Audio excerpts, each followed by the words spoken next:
기도합니다. 아멘. 오늘 하나님 말씀은 미가서 3장 1절에서 4장 5절까지 말씀 보도록 하겠습니다. 구약 1293페이지 3장 1절 이하의 말씀인데요. 이 시간 우리 4절까지 한 절씩 교도하시겠습니다. 3장 1절. 내가 또 이르노니 야곱의 우두머리들과 이스라엘 족속의 통치자들아 들으라. 정의를 아는 것이 너희의 본분이 아니냐. 너희가 선을 미워하고 악을 기뻐하여 내 백성의 가죽을 벗기고 그 뼈에서 살을 뜯어 그들의 살을 먹으며 그 가죽을 벗기며 그 뼈를 꺾어 다지기를 냄비와 솥 가운데 담을 고기처럼 하는도다. 그때 그들이 여호와께 부르짖을지라도 응답하지 아니하시고 그들의 행위가 악했던 만큼 그들 앞에 얼굴을 가리시리라. 아멘. 미가는 이사야 선지자와 동시대 선지자죠. 남유다의 뿐만이 아니라 북이스라엘의 심판을 무엇보다 선포했던 선지자가 미가 선지자입니다. 그러나 다른 선지자와 달리, 다른 선지자와 달리 그러한 하나님의 그러한 준엄한 그 심판의 메시지를 주되게 전한 선지자가 아니라 오히려 심판을 선포하면서, 심판을 얘기하면서 하나님이 정말 회개하고 돌이키는 그런 자들에게 정말 한량없는 그 은혜, 회복의 은혜를 주시겠다라고 많은 지면에 예언한 그 선지자가 또한 미가 선지자입니다. 그렇기 때문에 7장까지 짧은 우리가 이 선지서지만 지금 너무나도 우리가 귀하기 때문에 통째로 우리가 외울 수 있다고 한다면 우리들에게 많은 유익이 되는 이 본문이 이 미가서입니다. 그래서 미가서는 성경에 나와 있는 전체의 내용들을 아주 농축해, 물론 다른 선지서도 마찬가지입니다만 특별히 이 회복에 관한 놀라운 메시지를 우리들에게 전달해주고 있기 때문에 우리가 성경을 이해하는데, 특히 구약을 이해하는데, 또 하나님의 마음을 이해하는데 매우 중요한 본문입니다. 1장에서 또 3장까지는 북이스라엘과 남유다의 죄악에 대해서 하나님이 이제 심판하시겠다. 그래서 예루살렘 성조차도 완전히 황무지가 되게 하겠다라고 하는 그 준엄한 그 심판의 메시지가 1장에서부터 3장에 있어요. 그렇지만 하나님께서 회복하리라. 그래서 예루살렘을 내가 새롭게 하리라. 그러니까 새 예루살렘이죠. 새롭게 하리라.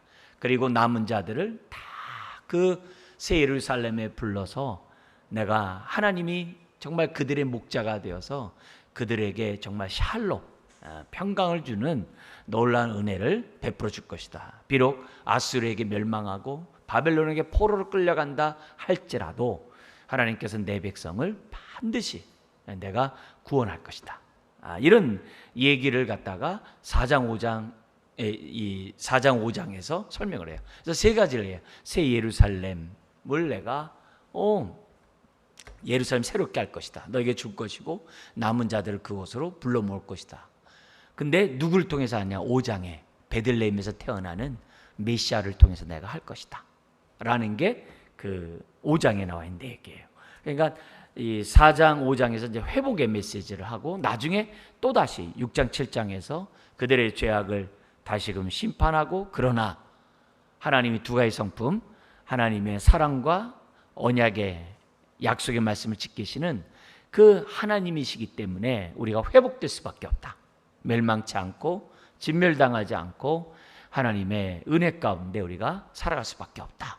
누구에게? 남은 자들에게. 그런 메시지가 미가서에 있습니다. 근데 이 얘기를 지금 3장 1, 2장에 이제 지난주 우리가 봤어요. 왜 그렇게 봤냐면은 2장 마지막에 심판을 얘기하면서 내가 너희의 선한 목자가 되겠다라고 하는 그런 약속의 말씀을 했기 때문에 지금 이제 끊었다고 그랬습니다. 오늘도 마찬가지예요. 4장 5절까지 이제 끊어서 여러분에게 말씀하는 이유는 지금 3장에 하나님의 심판이 너희들에게 있을 것이지만 하나님이 이 예루살렘을 새롭게 할 것이다 라고 하는 그 소망을 주는 것으로 또 이 4장 5절까지 기록되어 있어요. 그래서 미가서의 메시지는 소망의 그 메시지가 이게 4번 이렇게 강조되거든요. 그래서 거기에 따라서 이제 미가서를 여러분들하고 나누고자 합니다. 자, 그러면 오늘 좀 더 우리 3장과 4장 5절까지 말씀인데요. 여기 특히 이 3장에서는 지도자들의 죄들과 그 결과에 대한 이 심판의 메시지가 이 3장에 가득 들어 있습니다. 여기 이제 지도자들이라는 얘기하는 것은 종교, 정치, 사회 모든 영역에 있어서 그 지도자들, 이런 지도자들의 그러한 죄악들에 대해서 아주 낱낱이 이렇게 책망하는 그런 장면이 나옵니다. 먼저 1절부터 4절까지 지도자들, 그들에게 나타난 그들의 죄와 그 결과에 대해서 먼저 잠깐 살펴보면 1절에서 3절 그들의 지도자들의 죄가 뭐냐? 거기 보면 정의를 아는 것이 너희의 본분이 아니냐. 1절에 이렇게 돼 있어요. 이 말은 무슨 말이에요? 정의로 나라를 통치하고 다스림에도 불구하고 그렇지 않다는 거죠. 정의를 아는 것이 너희의 본분인데 정작 너희들은 불의를 행하는 자들이 되었다라고 이제 책망합니다. 자, 그런데 3장 1절은 이렇게 시작합니다. 내가 또 이르노니. 또 이르노니. 그러니까 1, 2장에 했던 그런 선포 그 다음에 다시 또 이른다는 거죠. 그러면 또 이르면서 그들의 죄를 갖다가 지금 지적한 이유는 뭐예요? 하나님 법정 앞으로 세우는 거예요. 종교 지도자들, 정치 지도자들을 하나님 법정 앞으로 지금 불러들인 거예요. 내가 또 이르노니. 불러들이면서 그들의 죄를 지적하는 게 뭐냐? 정의를 아는 것이 너희의 본분인데 그렇지 않다. 그 증거가 여기 2절 3절에 기록되어 있습니다. 너희가 선을 미워하고 악을 기뻐한다 이거죠. 그래서 백성의 가죽을 벗기며 그 뼈에서 살을 뜯어. 그러니까 여러분 가끔 이제 TV에 보면 소 이렇게 이 발골하는 거 이렇게 이렇게 올려 매달아 놓고 하는 거 보이잖아요. 그거 막 연상이 되더라고요. 그래서 가죽을 벗기고 그 뼈에서 살을 뜯어 그들의 살을 먹으며 그 가죽을 벗기며 그 뼈를 꺾어 다지기를 냄비와 속 가운데 담을 고기처럼 하는도다. 그러니까 얼마나 정말 이 힘 있는 지도자들이 백성들을 갖다가 도탄에 빠지게 했는지를 아주 시청각적으로 우리들에게 지금 보여주고 있는 거예요. 그러니까 이만큼 그들은 지도자들은 정작 하나님을 경외하고 정의를 행한다는 얘기는 하나님의 율법에 따라 통치한다는 거거든요. 하나님의 말씀에 따라 통치함에도 불구하고 그렇지 않다는 거죠.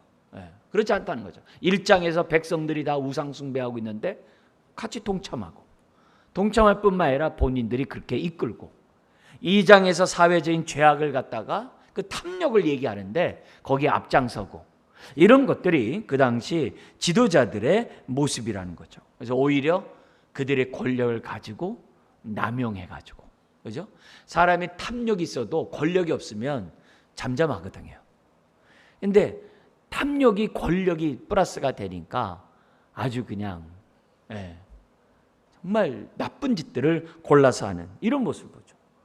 얼마 전에 그 뉴스에 보니까는 우크라이나에서 전쟁 중인데 장수를 안 바꾸거든요. 장수를 안 바꿔요. 근데 국방부 장관을 바꿨더라고요. 왜냐하면 너무 비리가 심하니까. 이게 있을 수 없는 일이거든요. 전쟁 중에 어디 장수를 바꿔요? 그건 안 바꾸거든요. 근데 바꿀 정도로 아주 비리가 많아요. 그런 상황에서도 비리가 있는 거예요. 그러니까 온갖 지도층들이 비리를 하니까 지금 바깥으로는 러시아와 싸워야지만 내부로는 비리와 싸워야 되는 이런 우크라이나가 얼마나 참 정말 불행한 일입니까? 근데 그게 우크라이나만 그러겠어요? 우리나라도 똑같죠. 우리나라에 어쨌든 양당제 폐단도 있습니다만 돌아가면서 하니까 어떻게 돼요? 막 상대의 그런 죄들을 낱낱이 드러내니까 점점 더 진흥화되고 막 점점 더 아주 그냥 왜 탐욕이 그 권력이 있는데 남용하지 않을 세상 사람은 없거든요. 탐욕이 종이 되기 때문에 권력을 가지고 이용하게 돼 있어요. 누구나 안 들켜서 그렇지. 예. 그래도 어쨌든 간에 이 나라에서 지금 자꾸 들춰내고 이런 부분을 통해서 바라긴 우린 기도하면서 점점 나라가 정화되고 점점 깨끗해지는 나라가 될 수 있도록, 그런 뉴스를 볼 때마다 막 욕이 올라와도 그때 욕하지 말고 기도하고 하나님 불쌍히 여겨달라고. 왜요? 그들이 잘 나름대로 그렇게 정신을 차려야 그래도 우리가 피곤하지 않잖아요. 그래서 그런 의미에서 이런 일들은 꼭 이스라엘의 북이스라엘 남유다만이 아니라 우리나라도 마찬가지고, 차라리 이렇게 자유민주주의에 있으니까 드러나기도 하죠. 그러나 독재 국가에 있을 때는 그런 것도 드러납니까? 안 드러나죠. 안 드러나죠. 그러니까 얼마나 비리가 많겠어요. 얼마나 많겠어요. 그래서 이런 의미에서 이런 모습을 보고 우리가 끝나는 게 아니라, 먼 나라 얘기가 아니라 우리가 사는 이 나라, 또 좁게는 우리가 있는 어떤 공동체든지 모임이든지 어디든지 항상 이런 메시지를 통해서 우리의 영적인 상태들을 보는 저와 여러분들이 돼야 하는 거죠. 그럼 왜 이들이 정말 이런 이야기예요. 왜 정의를 행하지 않냐? 다른 게 아니죠. 그들이 하나님의 말씀을 들을 귀가 없으니까, 하나님의 말씀을 들을 수 있는 마음밭이 없으니까 자기 소견에 오른 대로 탐욕의 종이 되어 이렇게 권력을 남용하는 것을 보게 돼요. 그러니까 말씀이 없으면 옛사람에서 살게 돼 있어요. 그리고 옛사람들에 의해서 사는 세상에서는 누가 더 많이 악을 행했는지를 자랑해요. 그게 세상이에요. 이제 그런 것들을 막는 것이 우리 그리스도인들이 돼야 되는 거죠. 우리가 기도로 막고, 우리들이 어떻게 돼요? 공의와 정의를 행함으로 막는 그런 행동들을 저와 여러분들이 해야만 한다는 거죠. 과거 우리 여러분 잘 아시죠? 우리 김지아, 우리 그 시인이 아주 그 오적에 대해서 얘기하는 그걸 빗대 가지고 그 당시에 아주 그 정말 독재 정권이 있을 때 그 우리나라의 오적을 막 해가지고 아주 그냥 시원하게 했던 대학 시절이 있었는데, 어떤 그런 모습이 그걸로 끝나냐? 저거 VL가 끝났냐? 안 그렇거든요. 계속 확대 지상사 돼가지고 오늘 우리들이 정말 비참한 현실 속에 우리가 살아가고 있어요. 그래서 이런 모습을 보면서 이런 나라를 심판하시는 그 하나님의 그 손길을 우리가 정말 맞닥뜨릴 수밖에 없는데, 하나님 정말 우리들이 이런 나라에 살고 있는 우리들을 긍휼히 여겨주시고 또 백성들을 불쌍히 여겨주셔서 정말 그런 일을 행하는 지도자들이 발을 붙이지 못하도록 해달라고, 그런 기도를 동시에 저와 여러분들이 해야 될 줄 압니다. 자, 그러면서 이렇게 정의를 정말 행하지 않는 그런 자들에게 대한 하나님의 심판이 뭐냐면 4절에 이렇게 되어 있습니다. 한번 읽겠습니다. 그때 그들이 여호와께 부르짖을지라도 응답하지 아니하시고 그들의 행위가 악했던 만큼 그들 앞에 얼굴을 가리시리라. 하나님의 심판 가운데 하나가 뭐냐면 응답하지 않는 거예요. 아니 뭐 응답하지 않는 거 뭐 그게 무슨 뭐 대단한 심판이라고. 여러분 그거는 은혜를 모르는 사람이 하는 얘기죠. 우리가 사는 이 신락원에서는 하나님의 단비가 없으면 살 수가 없어요. 하나님의 은혜가 없으면 숨을 제대로 쉴 수 없는 것이 이 세상이에요. 그런 가운데 우리로 하여금 숨을 쉬게 하는 것이 기도거든요. 기도거든요. 근데 이 기도가 우리에게 더욱더 우리에게 생명의 그런 호흡을, 우리가 공기를, 신선한 공급을 받을 수 있으려면 응답받아야 되거든요. 응답받아야 되거든요. 우리가 기도에 응답받지 않으면 우린 그냥 세상으로 가버리게 돼 있어요. 더하면 더하지 덜하지 않은 그런 사람이 돼요. 근데 하나님께서 어떻게 돼요? 우리들이 기도할 때마다 작은 신음에도 응답받으시잖아요. 에베소서 3장 20절 이하에서는 우리가 구하는 것보다 더 후히 주실 분이래잖아요. 심지어 구하지 않는 것도 더하여 주시는 분이라고 그러잖아요. 그렇기 때문에 우리 자신이 정말 이 하나님의 기도 응답 가운데 살아갈 수밖에 없는 존재라는 사실을 이 4절 메시지를 통해서 역으로 우리가 알아야 돼요. 하나님의 심판 가운데 하나가 응답하지 않는 심판이 있다는 거예요. 이게 얼마나 무서운지를 저와 여러분들이 잊어서는 안 됩니다. 자, 그렇다면 어떤 때 기도 응답이 없다고요? 우리가 여러분이 잘 아는 우리가 야고보서 표현을 쓴다고 한다면은, 야고보서 4장 표현을 쓴다면 욕심을 따라 구한 것은 응답하지 않는다, 이렇게 얘기하죠. 요한일서 5장 14절 같은 데서 뭐예요? 하나님의 뜻대로 기도하지 않는 거 응답하지 않는다. 이 정도는 우리가 알잖아요, 그죠? 근데 여기 미가서에 나타난 기도 응답이 없는 게 뭐예요? 탐욕의 종이 되어 정의를 나타내지 않는 삶을 살면은, 나타내지 않는 삶은 응답이 없다는 거예요. 응답이 없다는 거예요. 그러니까 우리가 국가 지도자들뿐만 아니라 종교 지도자 뭐 할 거 없이 뭔가 이렇게 힘 있는 지도자들에 대해서는 기도를 해야 돼요. 기도해야 돼요. 기도해야 됩니다. 그러니까 이런 의미에서 이 하나님의 기도 응답이 이루어지지 않는 이런 방식을 통해서 반대로 우리가 하나님의 기도 응답 받으려면 어떻게 해야 돼요? 하나님의 말씀에 따라 순종해. 그걸 우리 정의라 그래요. 순종해야 돼요. 순종하면 순종이 우리의 응답의 그릇이 되는 거예요. 순종할수록 우리의 그릇이 넓어진다라고 생각하셔야 돼요. 우리가 순종하지 않고 그냥 종직 그릇 가지고 응답 받으면 아무리 부어줘도 그냥 종직 그릇만큼밖에 못 받아요.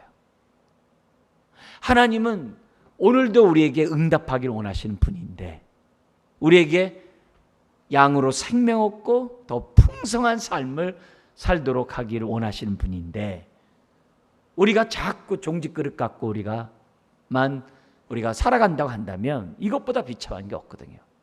더구나 하나님 우리의 아버지신데, 기도 응답하시는 아버지신데, 아무리 악한 자라도 자식에게 좋은 것 줄 줄 알거든. 하물며 우리 아버지께서 너에게 좋은 것 주지 않겠냐고 우리 주님이 말씀하셨잖아요. 그렇기 때문에 오늘 저와 여러분들이 정말 말씀에 따라 순종하고 또 순종하고 순종하는 것이 절대적으로 중요하다.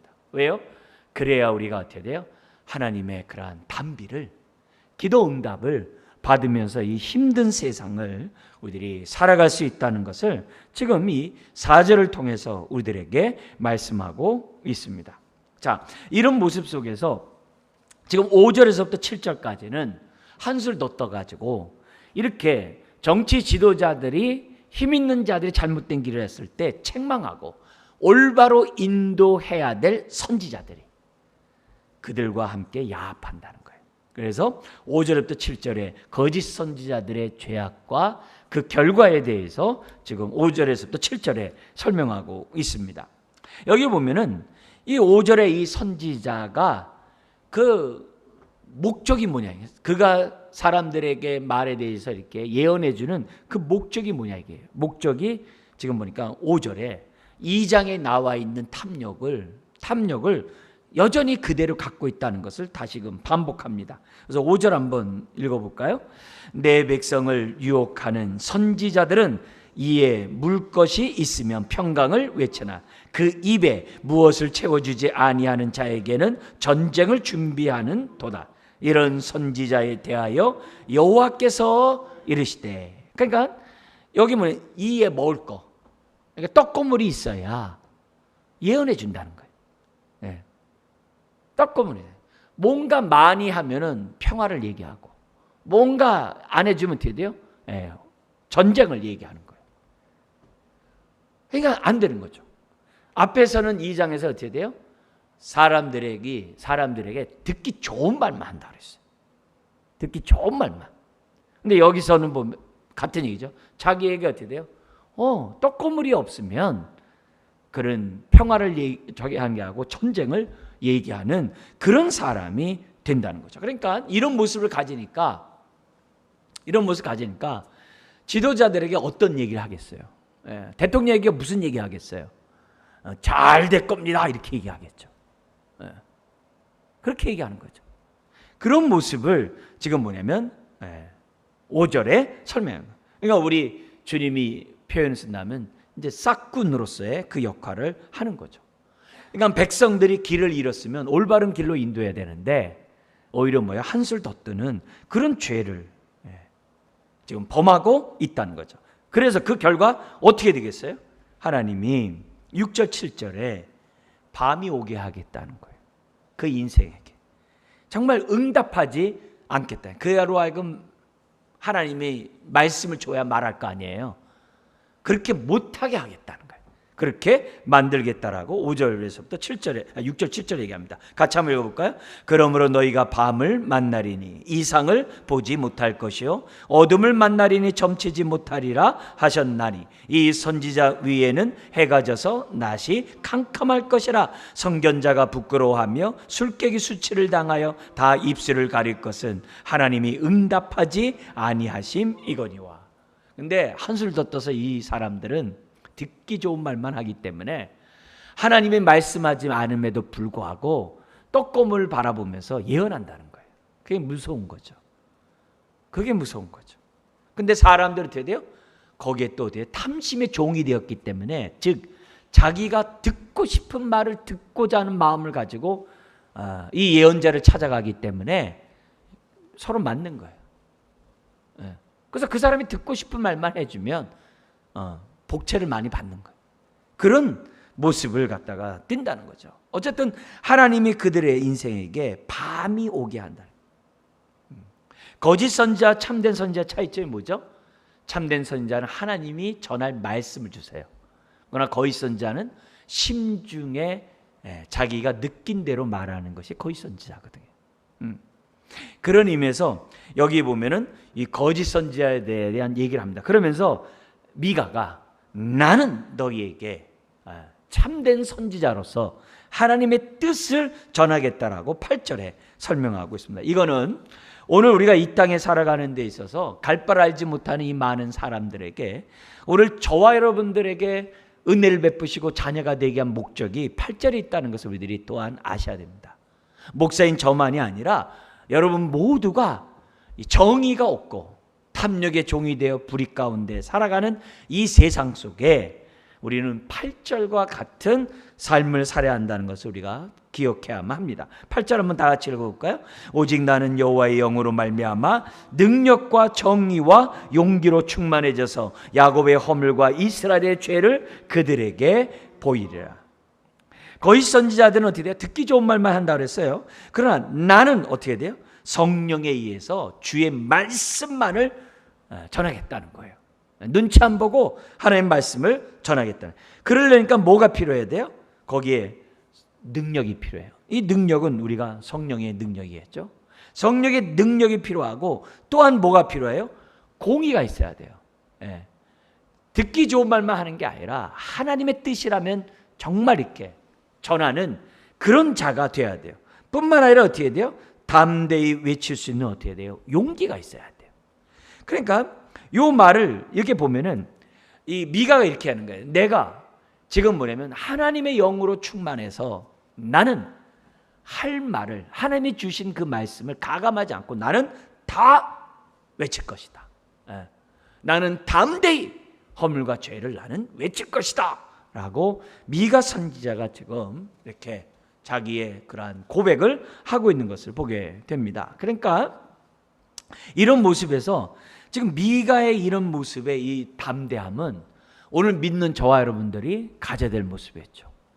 왜냐하면 나라에 정의롭지 못한 그런 모습들을 볼 때 하나님, 우리가 정말 정의를 외칠 수 있고 또 외치되 용기 있게 담대 외치고, 그러려면 어떻게 돼요? 여기 나오는 것처럼 성령님이 있어야 한다는 거죠.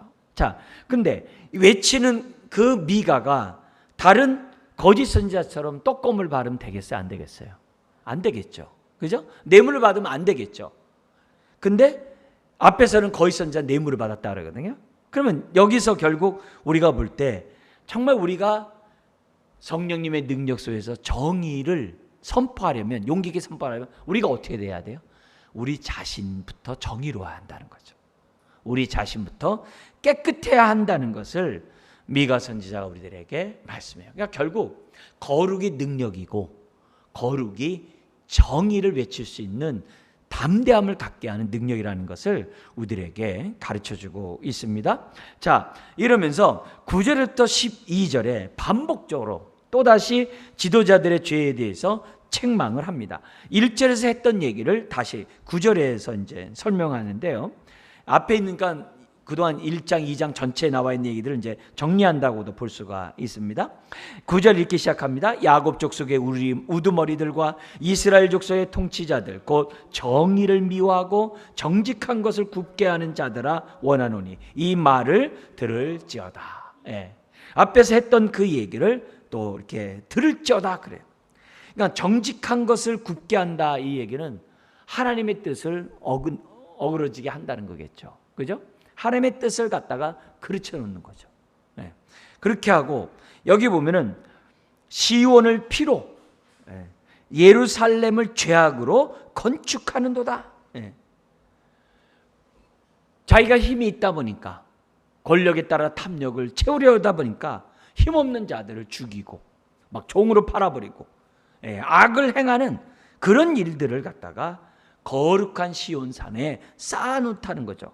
그러면서 이제 끔찍한 얘기가 나옵니다. 여기 보면은 11절에 그들의 우두머리들은 뇌물을 위하여 재판하며 그들의 제사장은 싹스를 위하여 교훈하며 그들의 선지자는 돈을 위하여 점치며 점치면서도 여호와를 의뢰하여 이르기를 여호와께서 우리 중에 계시지 아니하냐 재앙이 우리에게 임하지 아니하리라 하는도다.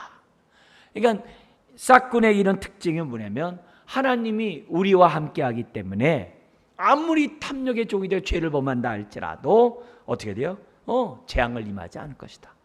근데 요 얘기가 100년 후에 예레미야가 요 똑같은 미가서의 말씀을 전했다 그랬어요. 100년 후에 전했을 때 거짓 선지자들은 한결같이 뭐라 그래요?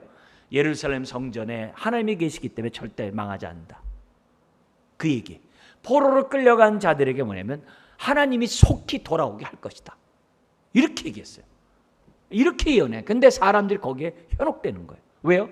듣고 싶은 말이니까. 듣고 싶은 말. 근데 예레미야는 어떻게 돼요? 성전이 무너지리라. 포로로 끌려간 자들에게 편지 보내서 뭐라 그래요? 거기서 자식을 놓고 농사를 지어라. 70년이 지나야 된다. 이런 얘기를 하니까 사랑받겠어요? 사랑 못 받죠. 그러니까 여호야김 같은 왕이 막 죽이려고 하더라고요. 미가 역시 이런 말을 했기 때문에 어떻게 돼요? 죽이려고 하는 사람들이 많을 수밖에 없는 그런 거겠죠. 그러면서 아주 이 지도자들이 총체적으로 문제가 있다는 것을 얘기를 해요. 그러니까 결국 이 1장부터 3장까지 그들의 죄악은 결국 탐욕의 종이 된 그런 죄악에 대해서 지적하고 있는 거예요. 이 얘기는 우리가 신약에서 이미 잘 알죠. 두 주인을 겸하여 섬길 수 없다. 우리가 하나님이냐 만몬이냐 그거거든요. 더구나 요즘같이 돈이 만능인 이 시대 속에서는 저와 여러분들이 돼요. 정말 올바른 선택을 하지 않으면 중간에서 주저주저 하다가 인생이 이렇게 다 까먹는 저와 여러분들이 될 수밖에 없다는 거죠. 그래서 그러면서 이런 모습에서 먼저 우리 자신부터 정의로워야죠. 우리 자신부터 하나님 말씀에 따라서 깨끗해야 한다는 것을 이 성경 우리들에게 미가를 통해서 우리들에게 말씀하게 됩니다. 자, 그러면서 그 결과 어떻게 되겠어요? 하나님이 이렇게 하니까 그 결과가 12절입니다. 끔찍합니다. 같이 한번 읽겠습니다. 이러므로 너희로 말미암아 시온을 갈아엎은 밭이 되고 예루살렘은 무더기가 되고 성전에 사는 수풀이 높은 곳이 되리라. 하나님의 성전이라는 이곳이 영광이 떠나버린다는 거예요. 에스겔에서 보여줬던 것처럼 영광이 떠나버린다는 거예요. 완전히 갈아엎은 밭이 되도록 예루살렘 성전을 정말 심판하겠다라고 말씀하고 있어요. 뭐 때문에요? 앞에 뭐예요? 공의를 왜곡하고, 그죠? 정의로운 삶을 살지 않고 또 뭐 했어요? 거기에요? 그들의 탐욕의 죄악 때문에 심지어는 어떻게 돼요? 그들의 잘못된 명하지 않을 것이다, 재앙 없다, 잘못된 확신 이런 것들 때문에 그냥 맹신이죠. 뭐냐면 죄를 범하면서 하나님이 우리와 함께 하신다 이렇게 이런 죄악 때문에 하나님이 쓸어버리시겠다라고 말씀하고 있습니다. 그렇다고 한다면 이 원칙은 오늘 저와 여러분들과 다 동일한 거예요. 그래서 우리나라의 어떤 그러한 죄악된 모습들이 이렇게 매스컴을 통해서 나올 때마다 다를 바가 없거든요. 이제 이럴 때마다 우리들이 이렇게 되면 큰일 나는데, 이런 마음으로 저와 여러분들이 모세가 막아서듯이, 그리고 하나님이 에스겔에게 얘기했어요. 에스겔 선지자 내용도 다 같잖아요. 누가 정말 나의 이 재앙을 누가 막아서냐 이게. 그러면서 뭐냐면 하나님이 정말 남은 자들이 그 하나님의 진노를 막아서는 자가 되기를, 깨어있는 파수꾼이 되기를 하나님이 요구하는 그 메시지가 있어요. 그러니까 이게 수요 예배에 나와서 예배하는 저와 여러분들은 특별히 이런 부분을 놓고 우리가 어떻게 돼요? 막아서는 자들이 돼야 돼. 그게 남은 자의 사명이에요. 하나님 이렇게 황무한 이 땅을 보시고 탐욕의 이 나라를 긍휼히 여겨주시고 하나님의 재앙으로 멸망받을 수밖에 없는 이 땅을 불쌍히 여기셔서 아직 구원받아야 될 백성들이 많이 남았음을 기억하시고 하나님 사랑을 베풀어 주세요. 오래 참으시는 하나님의 그 은혜를 베풀어 주십시오. 이런 기도를 저와 여러분들이 미가서의 말씀을 보면서 우리들이 해야만 하는 거죠. 자, 그러면서 동시에 여기서 우리가 알아야 될 것이 뭐냐면 우리는 신앙생활하면서 소극적으로 신앙생활할 때가 많아요. 한 예로 기도만 하고 한 예로 내가 정의를 행하지 않는 것이 아니라 정의를 행하고 탐욕의 종이 되는 것이 아니라 탐욕을 십자가에 못 박아 버리는 이렇게 소극적인 그런 측면에서만 우리들이 신앙생활하기가 쉬워요. 근데 미가는 8절에서 얘기한 것처럼 자기는 죄와 허물에 대해서 지적한다 그랬거든요. 이거는 적극적인 그러한 행동이에요.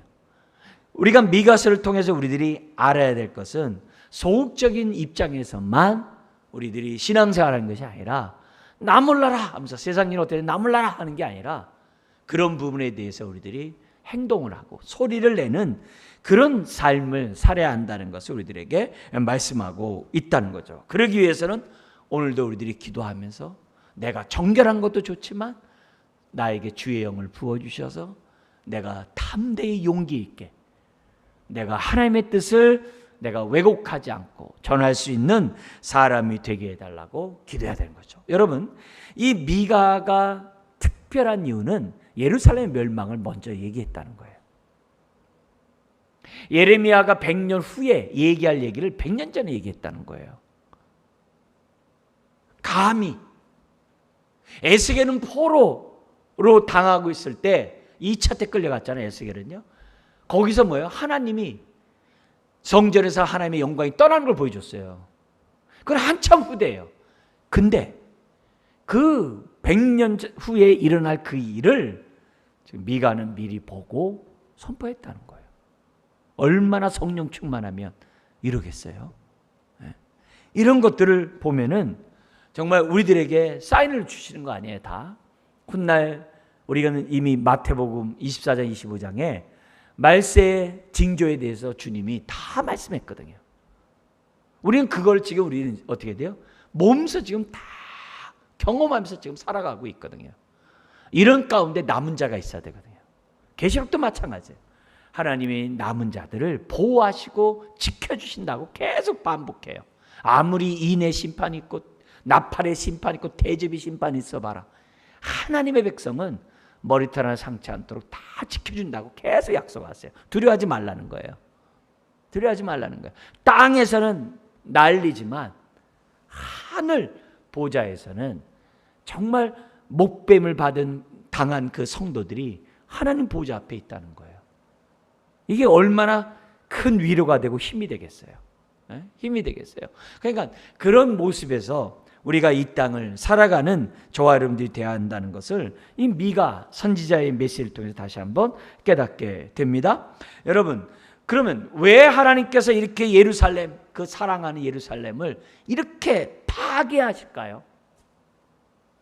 죄 때문에? 그게 목적이 아니죠. 하나님의 징계에는 반드시 목적이 있죠. 죄를 심판하는 걸 통해서 어떻게 해야 돼요? 내 백성이 돌아오라고. 내 백성을 다시금 회복하고자 하는 그런 목적이 있기 때문에 심판하는 거죠. 단지 멸망할 거다 그러면 미가 보낼 필요가 없죠. 한순간에 그냥 다 끝내버리면 되니까. 미가가 있다는 얘기는 기회를 주는 거거든요. 오늘도 이 말씀을 우리들이 듣게 하는 건요, 기회를 주시는 거거든요. 기회를. 그렇기 때문에 우리가 이런 모습에서 무조건 평화만 얘기할 것이 아니라 무조건 하나님이 함께하니까 괜찮아, 두려워하지 마라, 이렇게 긍정적인 신앙, 막 적극적인 신앙, 이것만 강조할 것이 아니라 미가서를 통해서 하나님이 주시는 이 메시지를 듣는 것이 중요해요. 특히 지금 1절 3절 제일 많이 강조하는 게 뭐예요? 탐욕. 탐욕이에요. 신약에서도요, 바울이 디모데에게 자기가 목회했던 에베소 교회를 이양하면서 부탁한 서신이 디모데 전후서잖아요. 근데 그 디모데 전서와 후서에 이 부분을 강조를 해요. 제가 잠깐 여러분들에게 읽어드릴게요. 이 디모데 전서 6장, 우리 이제 전서에 나와 있는 내용을만 우리 좀 보겠는데요. 6장 6절에서 10절에 나와 있는 얘기입니다. 거기 보면 이렇게 돼 있어요. 제가 한번 읽어드릴게요. 그러나 자족하는 마음이 있으면 경건은 큰 이익이 되느니라. 우리가 세상에 아무것도 가지고 온 것이 없음에 또한 아무것도 가지고 가지 못하리니 우리가 먹을 것과 입을 것이 있은즉 족한 줄로 알 것이니라. 부하려 하는 자들은 시험과 올무와 여러 가지 어리석고 해로운 욕심에 떨어지나니 곧 사람으로 파멸과 멸망에 빠지게 하는 것이라.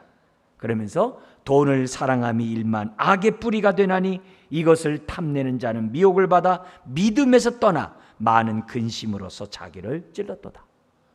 그리고 나서 17절 19절 디모데전서 6장 17절 19절 이렇게 얘기합니다. 내가 이 세대에서 부한 자들을 명하여 마음을 높이지 말고 정함이 없는 재물에 소망을 두지 말고 오직 우리에게 모든 것을 후히 주사 누리게 하시는 하나님께 소망을 두며 선을 행하고 선한 사업을 많이 하고 나누어 주기를 좋아하며 너그러운 자가 되게 하라. 이것이 장래 자기를 위하여 좋은 터를 쌓아 참된 생명을 취하는 것이니라. 그러니까 결국 두 주인을 섬기지만 이게요, 돈이 있는 사람만 돈돈 그러는 게 아니에요. 돈 없는 사람도 돈돈 그래요. 네. 그래서 저 어렸을 때 이렇게 만화 망편 신문에 나오잖아요. 보면은 사람을 그릴 때 돈자 써놓고 이렇게 한 다음에 눈하고 귀 하니까 사람이더라고요. 옆모습이 돈으로 하니까 사람 모습이더라고요. 그렇게 하면서 우리가 뭘 생각하고 뭘 보느냐에 따라서 그렇게 된다는 거예요. 그래서 사람 얼굴도 돈으로 바뀌어요. 그 어렸을 때, 이 초등학교 때 그 만화 보면서 깜짝 놀랐어요. 깜짝 놀랐어요. 그러니까 뭘 보느냐에 따라서 그게 담게 돼 있거든요. 오늘 주님이 우리의 소망을 어디에다 두는지를 우리에게 말씀하고 있습니다. 자, 그러면서 오늘 이 심판으로 끝나는 게 아니라 4장 1절부터 지금 5장까지 회복으로 우리가 연결이 되는데요. 우리 오늘 5절까지만 잠깐 보겠습니다. 4장 1절을 보면 그러나 끝날에 이 시온의 장래는 어떻게 될 것이냐? 새 예루살렘이 되리라 이거예요. 이 말은 뭐예요? 열국이 하나님을 높이는 그런 일들을 하나님이 행하시겠다는 거예요. 누굴 통해서요? 남은 자들을 통해서 하시겠다는 거예요. 그리고 이 남은 자들뿐만이 아니라 그들을 통해서 열방이 하나님께로 새 예루살렘 성으로 들어오도록 하나님이 역사하겠다고 하는 이 예언, 이게 이제 계시록에 그대로 나오잖아요. 그죠? 계시록에 그대로 나오잖아요. 그 얘기를 미가 선지자가 예언을 했다는 거예요. 얼마나 성령 충만한 선지자인지 모릅니다. 자, 1절부터 5절에서는 지금 이 규절에 이렇게 시작합니다. 4장 1절에 끝날에 이르러는 여호와의 전의 산이, 이게 시온산이에요. 산들의 꼭대기에 굳게 서며 작은 산들 위에 뛰어나고 민족들이 그리로 몰려갈 것이라. 남은 자들만이 아니라 하나님의 그 남은 자들을 구원하신 하나님의 손길을 보면서 하나님 계시다. 우리가 오전에 우리가 그 에스더의 말씀을 보고 있어요. 모르드게 사건으로 어떤 일이 벌어지냐면 이방 사람들이 유대인이 되고자 하는지라 그렇게 돼요. 유대인이 되는 사람이 많이 있다는 거예요. 그러니까 벌써 그런 게 나오는 거죠. 사도행전 그 2장에 오순절 성령에 3,000명이 돌아오잖아요. 놀라운 일이 생기잖아요. 그리고 막 이방인 막 교회가 세워지잖아요. 그리고 나서 사도행전 15장에 공의회가 열려요. 회의가 뭐냐면 믿고 구원받은 이 이방인들이 율법을 지켜야 하냐 말아야 되느냐, 이 문제로 회의가 열려요. 거기 있을 때 베드로가 우리도 지키기 힘든 율법을 지키게 하지 말자. 왜냐하면 율법은 구원받은 자에게 준 거거든요. 그러면서 믿음으로 구원받는다는 이 교리를 그 회의에서 합니다.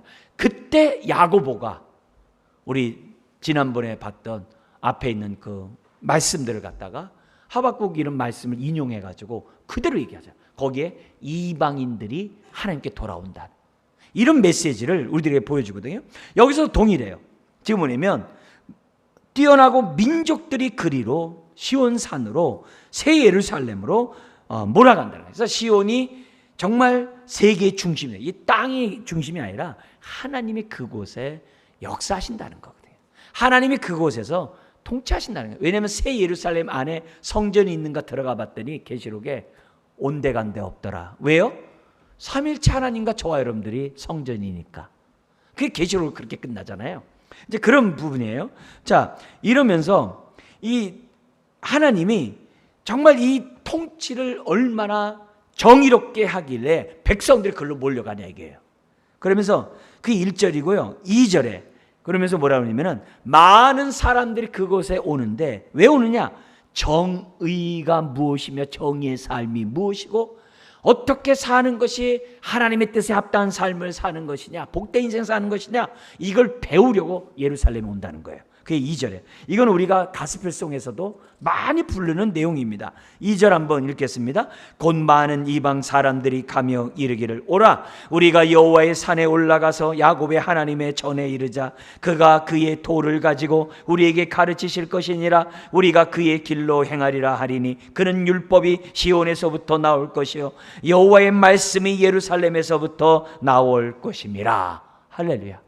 그죠? 그래서 이 율법이 시내산에서 받은 것처럼 복음이 시온산에서 받잖아요. 그래서 산상수훈이 산에서 시온산에서 선포가 되고 시온산에서 어떻게 돼요? 모세의 그런 율법을 완성한 그 예언한 그 자가 바로 나다라고 보여준 것이 산상수훈이에요. 그래서 산상수훈에서 어떻게 돼요? 주님이 이 말씀을 성취하신 것으로 우리 예수님께서 친히 보여주는 그 장면이 이 구절이에요. 산상수훈이 이 말씀의 성취예요. 그게 2절이에요. 그래서 오늘 우리가 어떻게 돼요? 예수님의 말씀을 아멘으로 듣는 거고 오늘도 어떻게 돼요? 성령님을 통해서 또 저와 같은 또한 목회자를 통해서 하나님의 말씀을 듣는 거고 그래서 목회자는 어떻게 하든지 간에 하나님의 입에서 나오는 이 기록된 말씀을 가지고 말씀을 전해야 되는 거고 전할 때 성령님이 성경에서 뭐라 그래요? 오늘의 말씀이 되게 하신다 그랬어요. 성령님이 함께 하셔야 되는 이유는 오늘의 말씀, 기록된 말씀이 아니라 이 기록된 말씀이 오늘의 말씀, 과거의 말씀이 아니라 지금 나의 말씀이 되게 하시는 분이 성령님이거든요. 그래서 전하는 자나 듣는 자가 성령 안에서 하나 되고자 하는 것이 오늘의 말씀이 되게 해달라는 거거든요. 지금 그 얘기가 지금 오늘 우리들은 바라보고 있죠. 그러면 이렇게 하나님의 도를 배우고 살아가는 자들에게 그들의 삶에 어떤 축복이 따라오느냐? 3절 4절 샬롬이 따라온다는 거예요. 우리 주일학교 이번에 여름 주제잖아요. 샬롬이 따라온다는 거예요. 그게 3절 4절입니다. 같이 한번 읽겠습니다. 그가 많은 민족들 사이에 이를 심판하시며 먼 곳 강한 이방 사람을 판결하시리니 무리가 그 칼을 쳐서 보습을 만들고 창을 쳐서 낫을 만들 것이며 이 나라와 저 나라가 다시는 칼을 들고 서로 치지 아니하며 다시는 전쟁을 연습하지 아니하고 각 사람이 자기 포도나무 아래와 자기 무화과 나무 아래에 앉을 것이라. 그들을 두렵게 할 자가 없으리니 이는 만군의 여호와의 입이 이같이 말씀하셨느니라. 할렐루야죠. 하나님이 통치를 너무 잘하니까 우리 주님이 싸울 일이 없는 거죠. 샬롬이 있는 거죠. 그리고 개개인들도 어떻게 해야 돼요? 정의 가운데 살아가니 샬롬이 임하는 거죠.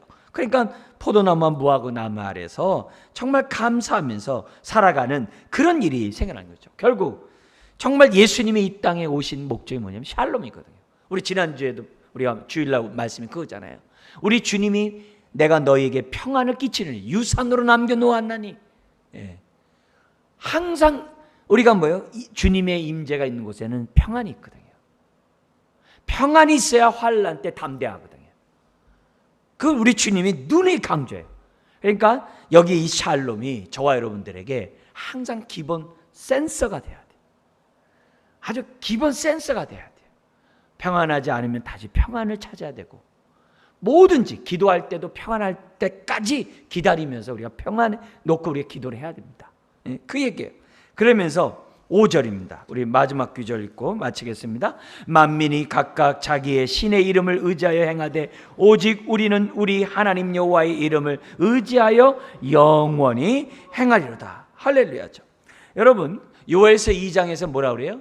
마지막 때에 성령님이 이 땅에 오신 목적이 뭐냐? 마지막 때 주의 이름을 부르라고 성령님을 주셨다 그랬어요.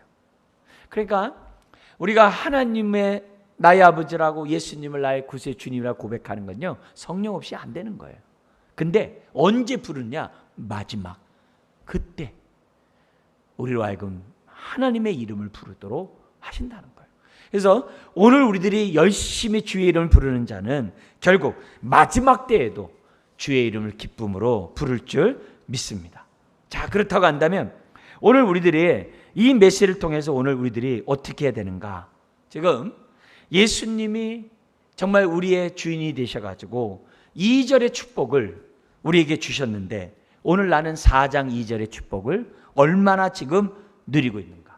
하나님의 말씀을 듣고자 오늘도 이 자리에 나온 여러분 주의 이름을 축원합니다.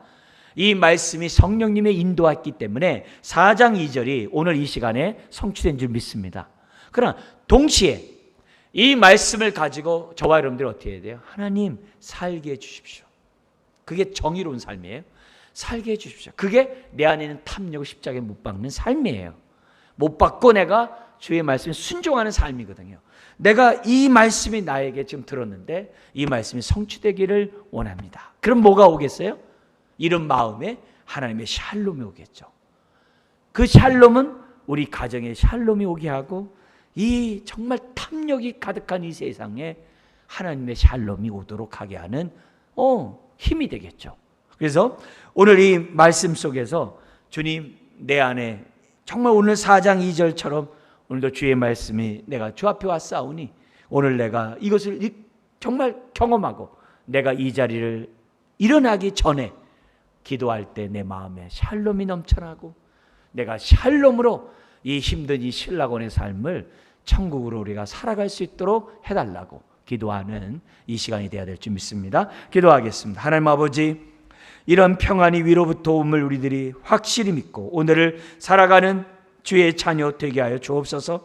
주여, 순종하는 그곳에 하나님의 샬롬이 있으며 아버지 그곳에 하나님의 응답의 그릇이 아버지 안에 크게 넘쳐날 줄 믿습니다. 주여, 머리 숙인 한 분 한 분들 주님 전에 올 때마다 오늘도 주의 말씀을 듣고자 하는 이런 열린 마음, 사모하는 마음으로 나오게 하시고 들을 때 또한 이 말씀대로 살아감으로 하나님의 샬롬이 이 땅에 임하게 하는 축복의 통로들 되게 하여 주옵소서. 예수님의 이름으로 기도드리옵나이다. 아멘.